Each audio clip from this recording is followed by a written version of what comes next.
Hello and welcome to CTV News Channel. Thanks for joining us. I'm Akshay Tandon. Prime Minister Justin Trudeau will be spending at least another night in India because of technical issues with his plane. Canada's delegation was set to depart from New Delhi tonight following the G20 summit, but now the Prime Minister's office says the issues with the plane can't be fixed overnight.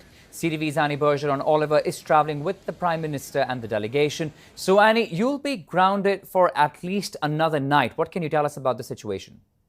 Well, that's right. The Prime Minister and his entire Canadian delegation, including media traveling with the Prime Minister, were supposed to depart for Canada tonight, but that's not going to be happening. In a statement from the Prime Minister's office, they told us that the Canadian Armed Forces discovered a technical issue with the plane shortly before departure. They say this technical issue is severe enough that it cannot be fixed overnight. So now essentially we're in a bit of a scrambling pattern here.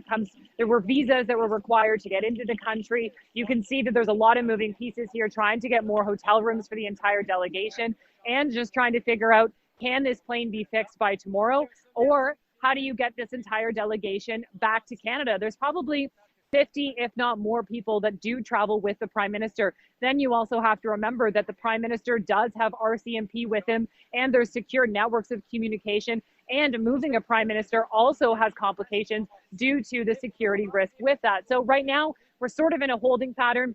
We know that this plane, it has a technical issue that means that we're not able to fly out of India tonight. And, there are also some questions about this plane itself.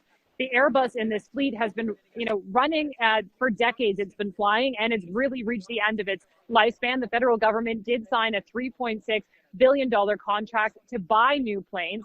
And, many people expected these planes to be ready sometime soon. And in fact, before we left, there was actually one of the new planes, at least we were told one of the new planes, that was on the tarmac. Right. Annie, they're reporting from the tarmac in New Delhi. Appreciate that update, Annie. Thank you for joining us at the moment.